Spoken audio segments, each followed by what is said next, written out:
Welcome to the Kawartha Small Business Podcast, where we believe the Kawarthas can be the most thriving region in Canada for small business. I'm Brian Rump from Profit Coach, And I'm Matt Garrity of Matty G Digital. and we are recording from the Thrive Podcast Studio at Thrive Co-working Community at 18 Kent Street West in downtown Lindsay. And joining us from Muskoka is Ian McKee from McKee Cabinetree Limited. Ian, welcome. Tell us a little bit about yourself. Thanks. I'm just took over a business from my father. Dove into the small business world 2 years ago. My previous life was civil engineering, municipal infrastructure in the GTA, and we lived in Lindsay for a couple of years, and we had the opportunity to move to Muskoka and take over a business, and we made that jump. Sounds like a natural transition going from engineering to what you're doing now. I had a lot of those questions at the beginning. How are you? Why are you? But there is a lot of stuff that transfers over, project management type roles, and I get to do what I learned in terms of the technical side of things, drawings and planning, and now I get to build stuff with my hands as well. Well, that's really cool. I didn't realize that you did. We know each other. Ian and I have known each other for a few years. Somewhat joke that we don't like each other, more so me joking that I don't like him. And that whole thing came about. I don't even know if Ian knows this, but like when we went to the same gym together and COVID came and we started doing online workouts. And at the time, you kind of always see like benchmark people. You're like, okay, I should be kind of keeping up with this person. So to me, it was always Ian. And that natural, like, fake competition came about from that. So now the big joke is that we don't like each other. And, like, full disclosure, like, we work together now, but in our contract, it actually says that I'm not allowed to talk to Ian, and I'm going to bill extra if Ian ever pays with me.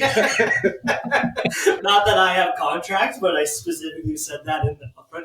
Long story, what I'm trying to get at is like, I was curious, like, what do you actually do there on the day-to-day? I know you're running the business and you're the engineer. Like, are you project managing? What exactly, like, do you do on the day-to-day? Yeah, so I think when I made the transition, I thought it would be a lot more to the hands-on side of things and less of the project management side. And it's proven to be the opposite. So I would say most of the time I'm managing projects, preparing for them, planning, drawings, making sure that there's a steady work coming in for our crew, and making sure the materials are there. So it's a lot of project management, which I'm happy I had that skill before I went and made the transition, because it's really helped us keep the workflow going. But yeah, I would say 80% of the time I'm doing the behind the screen thing, not behind the saw thing, and I enjoy that 20% of time I get in the shop, and even if it's just sanding cabinet doors, it's nice. That's cool. So did you grow up with your dad doing that stuff, the hands-on hammer saw stuff? To a degree, I actually never worked for my dad, or with him. With him a little bit, but not official, cabinetry work. His shop and the shop that I took over before we moved was only 20 feet from the house. So I spent a lot of time in the shop doing woodworking, but never specifically being trained as a cabinet maker. So it was a bit new when I dove into it, but having the tools and being able to use them was, I would say, huge in taking over that role. So no, I didn't work as a cabinet maker before. Yeah. And what's been the easiest part of transitioning to the new role?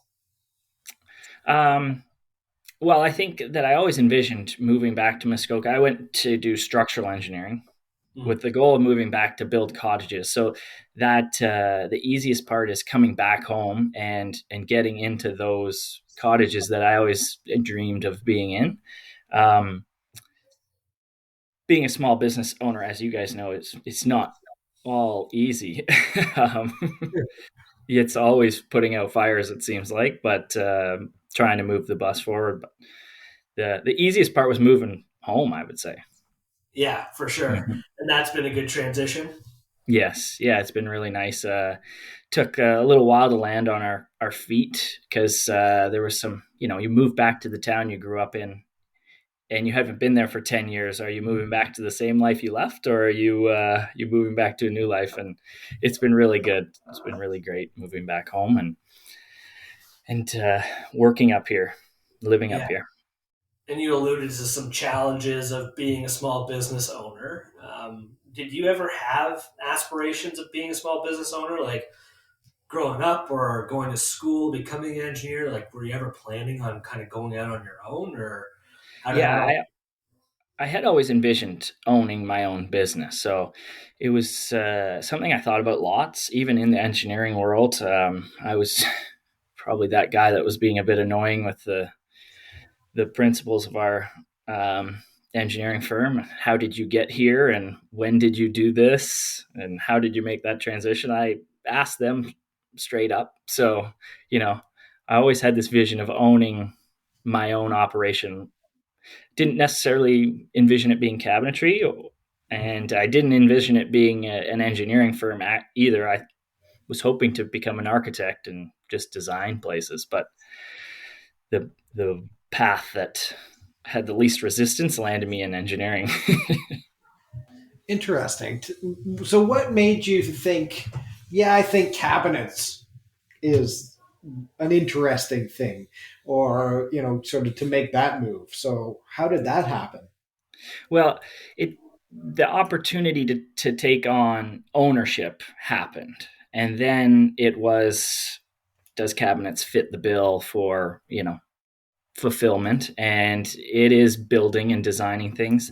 The other thing that I really liked was the turnover. Is projects can be turned over fast, and then, as you guys know, if you create efficiencies in your workflow, it can be even faster. And I like that sort of thing. The engineering world, I was working on projects that were, you know, 10 years before they broke ground. So it was long grinding it out. And so it was really the opportunity. And then what we were creating fit the bill in terms of a lot of things that I like to do, working with my hands, designing things, and then being able to turn projects over relatively fast. I get a lot of fulfillment of finishing it. So yeah, cabinetry it didn't come cabinetry then ownership. It was the opportunity to take over a business that had been operational for 38 years at the time.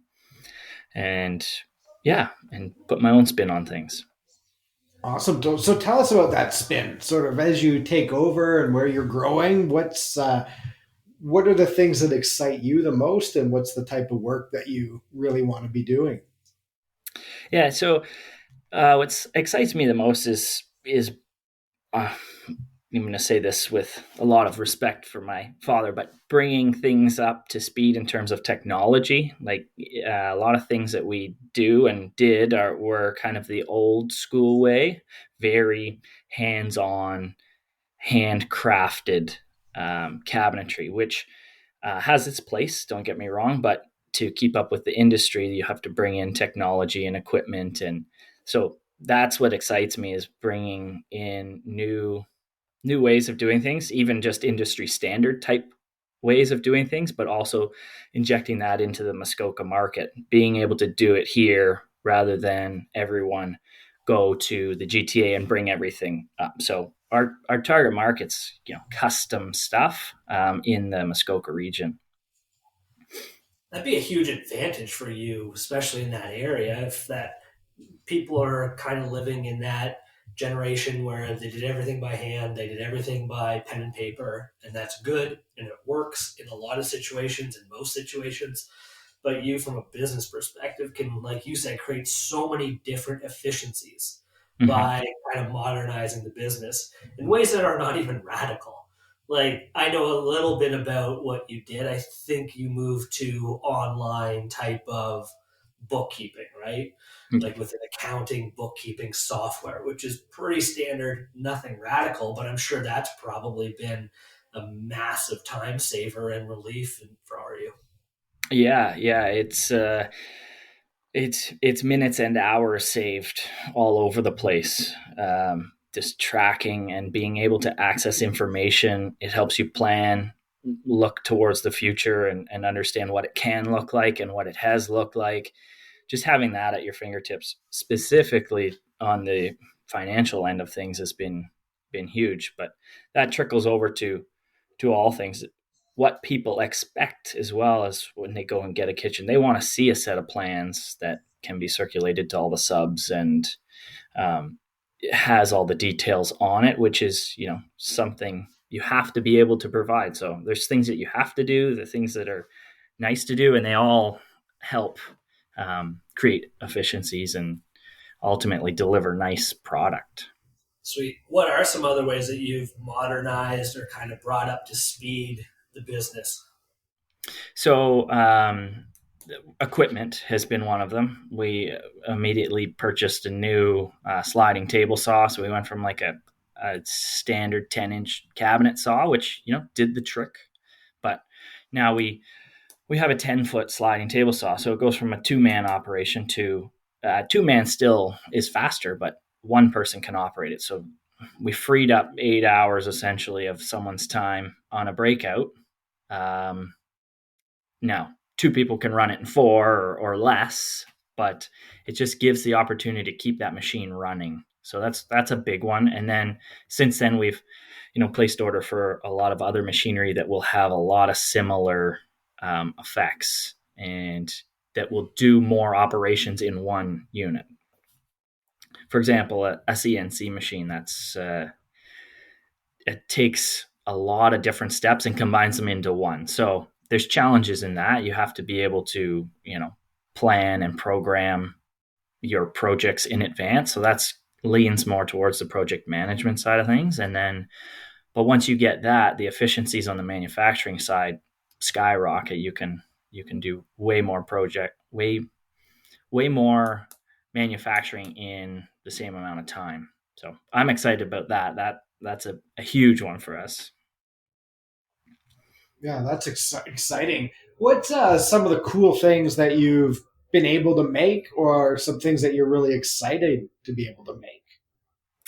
Well, the ones that excite me are when we get projects that include the whole, say, cottage millwork. So it's not just a kitchen. Kitchen is like your bread and butter, but then when you get creative with the millwork, say fireplace features or one-off furniture pieces that can be included in the scope of work, those ones excite me, because it's not just square boxes every time.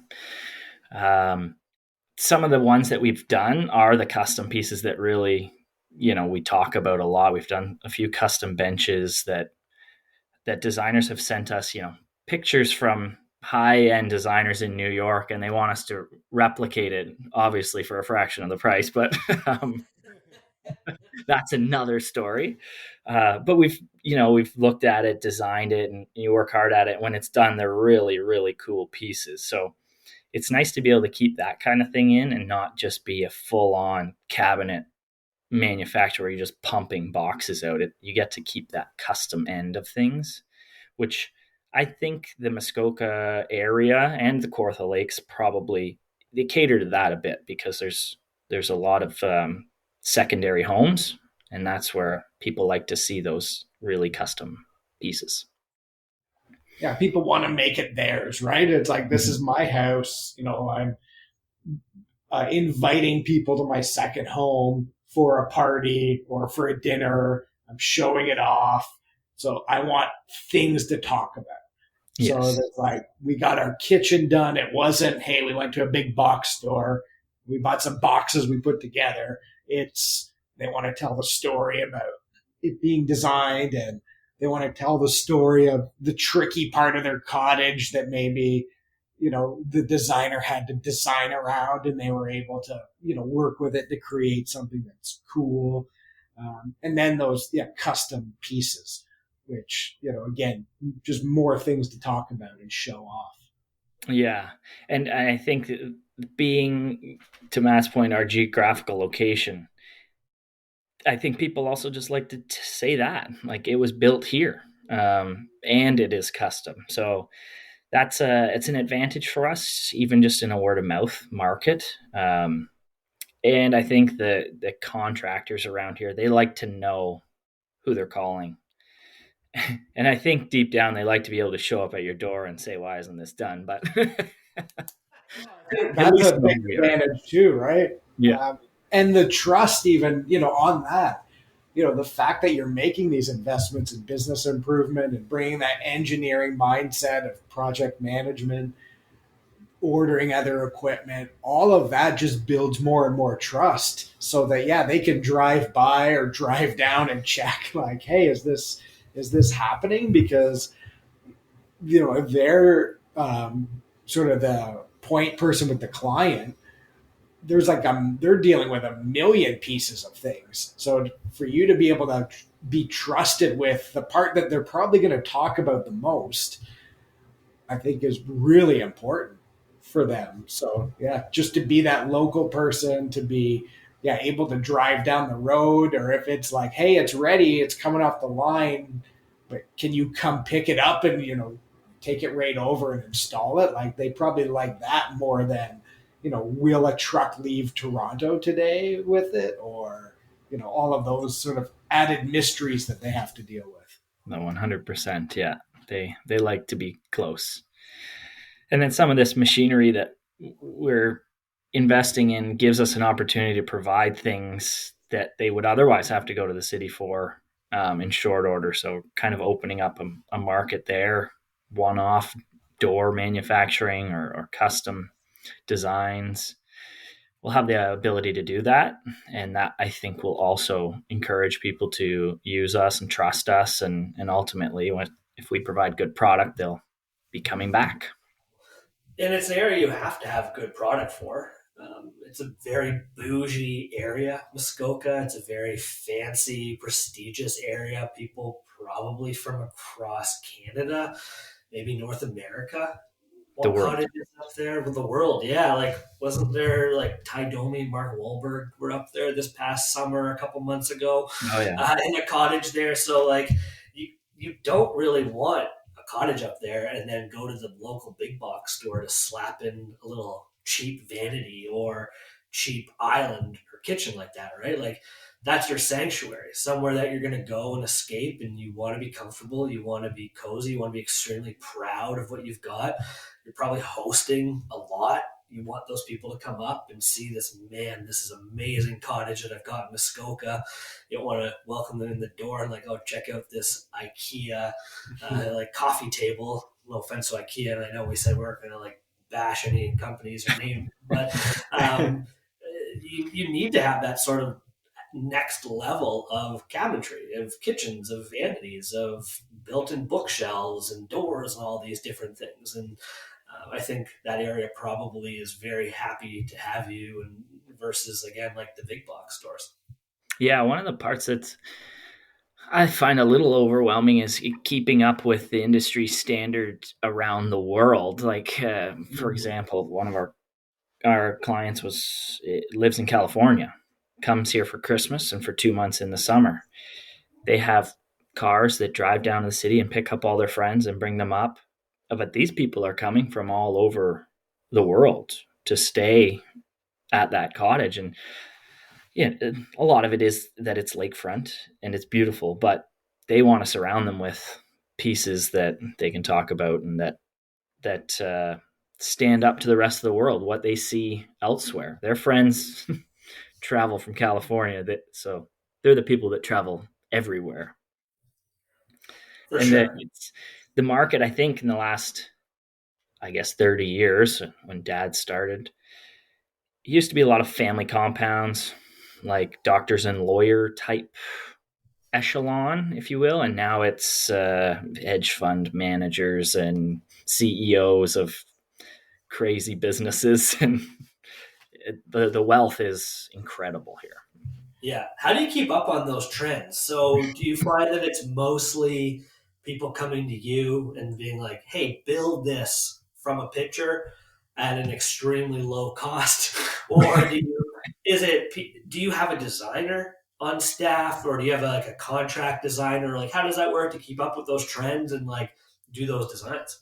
So designs, I do the design when asked to, and a lot of it comes from designers and or contractors. And generally, when the contractor has a package for you, that has been cooked from a designer. So a lot of the trends are put right in front of you, and then we can carry those over to the clients that don't.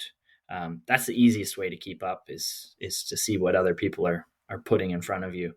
It is a challenge to know where people want to go with their styles. A lot of it is very modern now, but Yeah. occasionally you get somebody and they want that rustic feel. So there's a lot of feeling it out at the beginning, just going through previous projects and seeing what people like, understanding what they're putting into their place. Um, that's kind of how I keep up with it. But I do the designs right now. I would love to grow into having a staff of designers and project managers. That's kind of the goal, is that somebody can help me out with that and free up some time where I can do things that maybe I am better at or enjoy more. But for now, I'm the guy.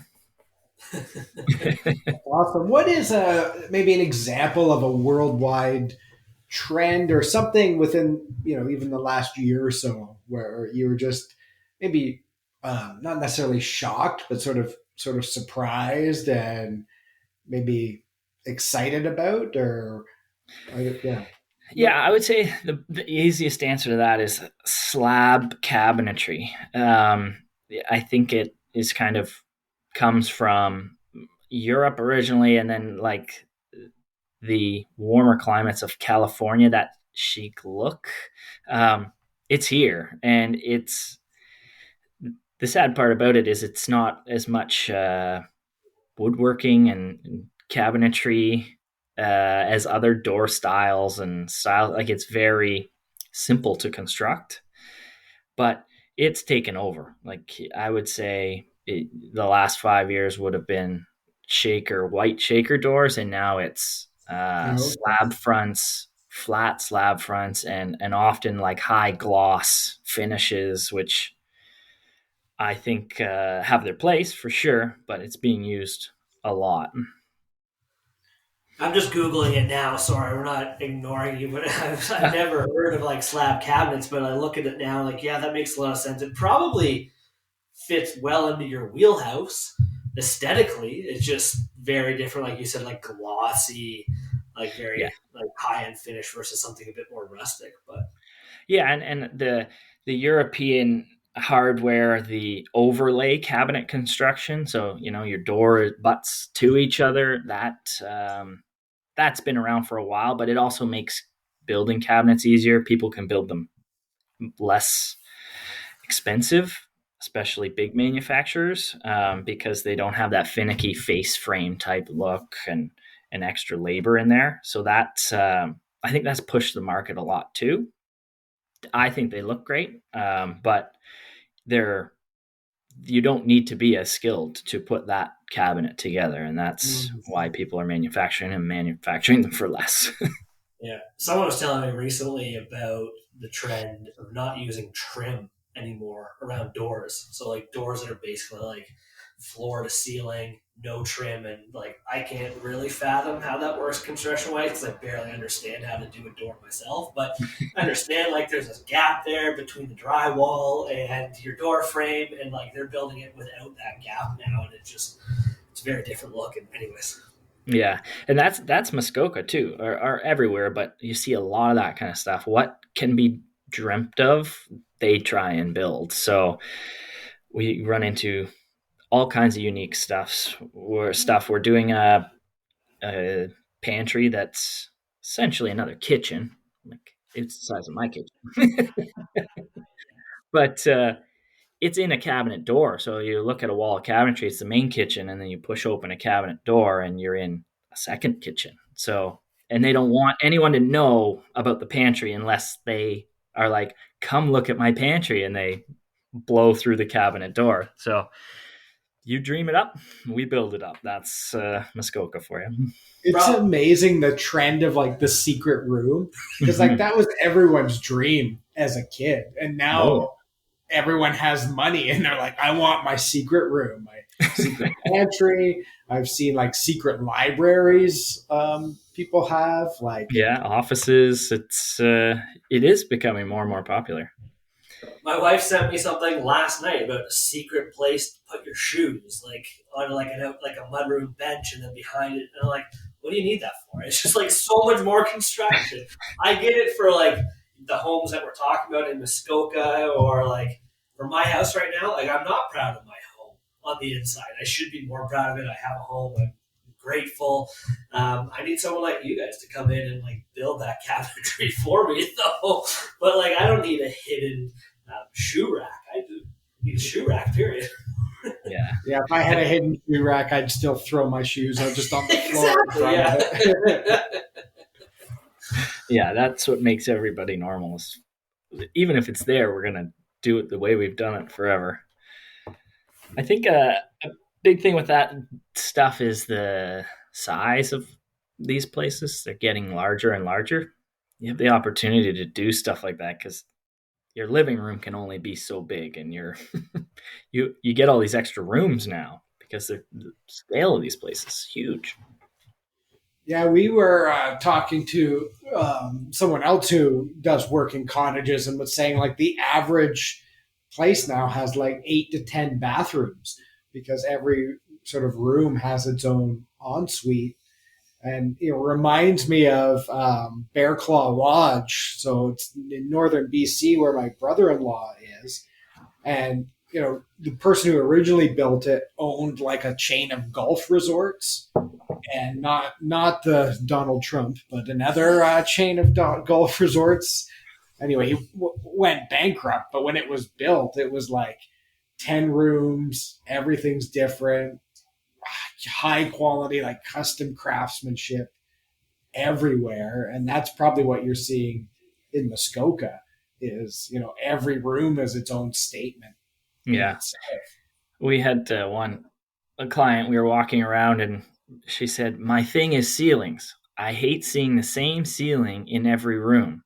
So you go in, and some were vaulted and some were, pine V groove. Every room was completely different. I've heard that one before. Yeah. So that's awesome. And that's a good example of a story, right? Of that person is going to invite guests up, and they're going to talk about the ceilings in the different places. So they need someone who's going to craft that type of thing for them. Mm-hmm. So what's next for McKee Cabinetry? Like, what's in the future? I don't mean to put you on the spot with this one, but you did mention like wanting, like, you're not a builder, but your background there, big projects. You love being in these big cottages. Do you see McKee Cabinetry doing A-frame cottages, building cottages from scratch? Where does this go from here? Well, short-term goal is to focus on cabinetry and grow that to a size that's that I still have a heartbeat on what's going on. I mean, everyone would love to grow their business to the nth degree, but in my previous job, I started at an engineering firm that was 30 people, and I knew everyone's name, and I knew a little bit about everyone. When I left, it was 110, and I didn't know half the people there. So, I like that you could get to a size of business that would run comfortably, and everyone has their roles and responsibilities, but you kind of know what's going on. So that's my goal, is to get McKee Cabinetry to be the premier in Muskoka that everybody calls upon. We have a few others in Muskoka that we're up against, and we're coming for. But I hired my sister, or my sister has joined the workforce here. We're going to be partners in business, and her and I often dream up of other businesses, and staying focused sometimes is a bit of a challenge. We might get too far ahead of ourselves. But I think this won't be the only business we have here. I don't know if I'm going to become a builder now that I look at it. I think there's pieces of that pie that you could have and run very successful businesses doing, but not necessarily have to take on the challenge of getting somebody to show up and all of those things. First thing that comes to mind is being somebody that comes into the project at the beginning rather than at the end. When the budget hasn't been blown and they need you to start the project, that just seems like such a brilliant business strategy to me. You don't want to do $4,000 kitchens anymore? Yeah, I'd rather do $200,000 foundations when they have all that change in their pocket. Yeah, it's a good thing that you brought up your sister. I was stressed that we weren't going to mention her by name, and obviously she listens to all these episodes, and I'm sure she'll listen to this one. She's a really big fan of the show. Does she actually listen, do you think? Oh, I have no idea. Oh. Like, she's going to listen to this one, and I was stressed that no one would mention her, and she would snap and just lose her mind. Yeah. So she, like, and all kidding aside, I work with her and talk to her exclusively as per our marketing contract. Mm-hmm. And she's the best. She's like, I don't know anybody else on your team there, but I don't know if you could have added anyone better to that team for your stability and growth of someone who is great personably with people. She has a great characteristics there, great with ideas, great with moving stuff along, and I think just a massive asset to that team going forward from a growth perspective. So, yeah, she. That's probably been the best decision or ask. I shouldn't say decision to hire. I asked her to do some work one time, and then, I got it back like an hour and a half later, and it was like far beyond what I thought it would be. So about 2 minutes after that, I was like, do you want to join the team?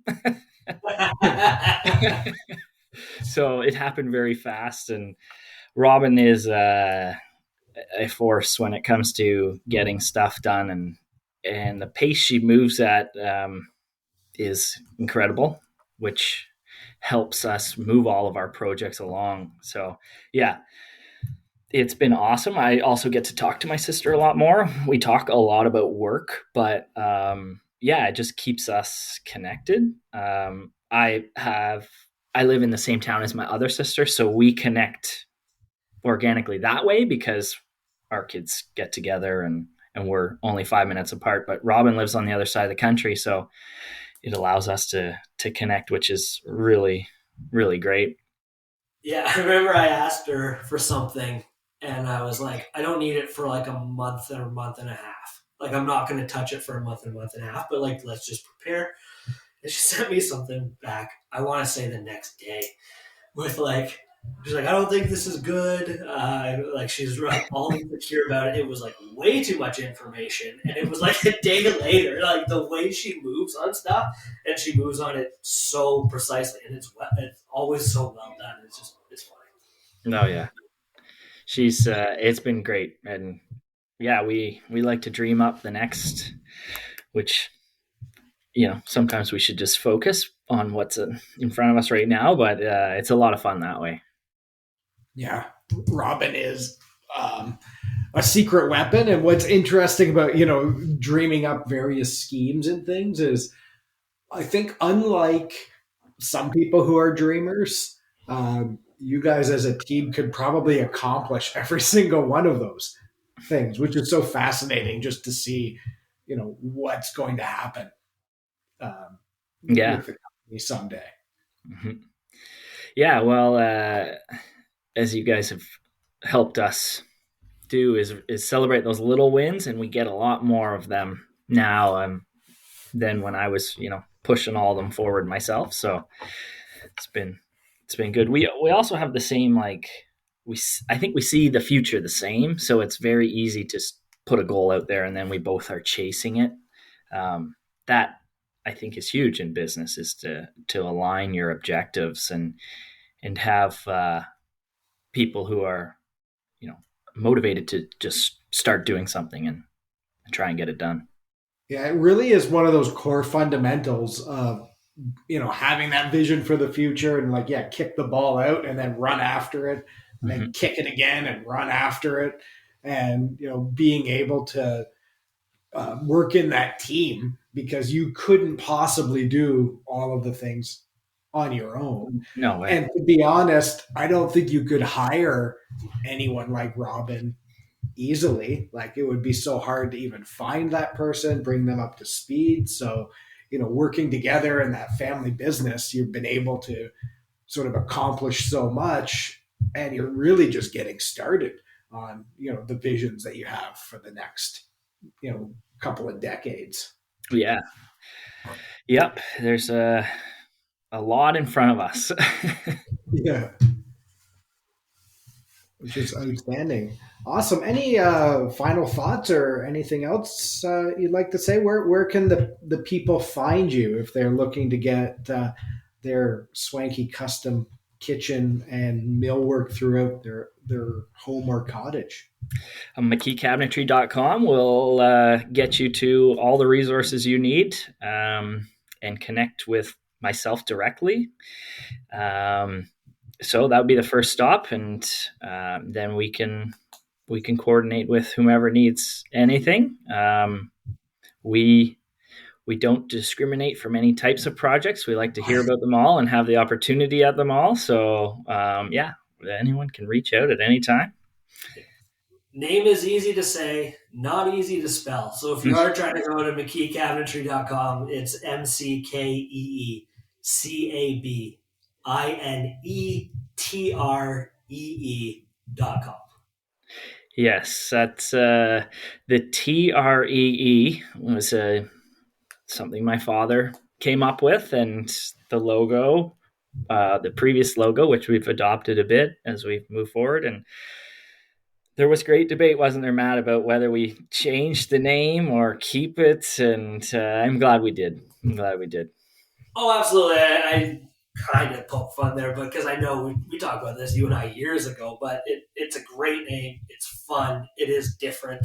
We have to be careful when we tell people. Yes. Cabinetree.com, you got to be exact and specific. Yeah, and we'll find it. And if you want a New York designer fancy piece created cheap, relatively cheap. Well, the first time's cheap, Awesome. Any final thoughts, Matt? No, usually I'm a bit more prepared for this. All kidding aside, we've busted each chops for years. And now I think, as I'm saying it was mostly me 95% of the time busting your chops for no reason whatsoever. You're just jealous of how much he can squat. Oh, yeah, absolutely. I've been fortunate enough to work with you for years. I've been lucky enough to work with your wife for years, and now your sister and everyone. And, it's been an incredible experience every step of the way. All kidding aside, I've loved working with all of you, and I hope to continue doing that forever. And I hope a lot of other people get the chance to work with you, and your wife has a different business, but McKee Cabinetry for years. So, well, I think that's also a testament to you guys too, that you now work with me, my wife, my sisters. You guys do great things, and that's why we keep trusting you guys and love working with you. Thank you. Awesome. Thank you. If on that note, if you're listening and you would like to work with the Dream Team, you can set that up by sending an email to setitup@kawarthasmallbusinesspodcast.ca.